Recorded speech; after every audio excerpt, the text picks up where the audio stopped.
អ្នកមានបំណងចង់បង្កើតអាជីវកម្មប៉ុន្តែអ្នកគិតថាពិបាកហើយថែមទាំងមិនដឹងថាត្រូវចាប់ផ្ដើមពីចំណុចណាទៅ So អ្វីដែលខ្ញុំចង់ប្រាប់អ្នកនរគ្នានោះគឺការចង់ចាប់ផ្ដើមអាជីវកម្មមួយមិនពិបាកដូចអ្វីដែលយើងគិតនោះទេសួស្តីអ្នកនរគ្នា Welcome to my journey How do I start my small business from scratch part 1ខ្ញុំជឿថាអ្នកនរគ្នាដែលកំពុងមើលវីដេអូនេះគឺសុទ្ធតែមានក្តីស្រមៃហើយចង់ធ្វើឲ្យវាក្លាយជាការពិតប៉ុន្តែយើងមិនដឹងថា What is your dream and how to start it So today we share you every step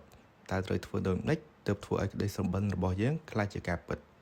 មុននឹងចូលសាច់រឿងរបស់យើងខ្ញុំចង់បញ្ជាក់ថាខ្ញុំមិនមែនជាអ្នកជំនាញក្នុង business អីទេក៏ប៉ុន្តែខ្ញុំគ្រាន់តែចង់ចែករំលែកបទពិសោធន៍ដែលខ្ញុំមានដែលខ្ញុំឆ្លងកាត់ជូនអ្នកទាំងអស់គ្នាឲ្យអ្នកទាំងអស់គ្នាងាយស្រួលដើរជាងខ្ញុំនេះគឺជា key សំខាន់ទាំង3ដែលយើងត្រូវតែដឹងមុនពេលដែលយើងចាប់ផ្ដើម business របស់យើង Believe me if you skip this you will get stuck គន្លឹះសំខាន់ទី1 Have a dream បិទភ្នែកហើយសួរខ្លួនឯងថា what you want to be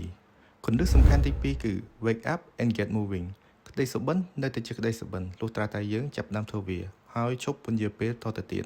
គន្លឹះសំខាន់ទី3គឺ set goal បែងចែកសុបិនរបស់អ្នកជាជំហានតូចៗហើយចាប់ផ្ដើមធ្វើវាហើយត្រូវសួរខ្លួនឯងថាតើថ្ងៃនេះអ្នកបានធ្វើអ្វីខ្លះហើយដើម្បីខិតជិតក្តីសុបិនរបស់អ្នក That's all for part 1នៅក្នុងវីដេអូបន្ទាប់ខ្ញុំនឹងបង្ហាញពីរបៀបដែលខ្ញុំប្រើប្រាស់គន្លឹះទាំងនេះដើម្បីចាប់ផ្ដើមអាជីវកម្មរបស់ខ្ញុំតើថ្ងៃនេះអ្នកបានធ្វើអ្វីខ្លះហើយដើម្បីខិតជិតក្តីសុបិនរបស់អ្នក Comment down below what you have done today. Stay tuned for part 2.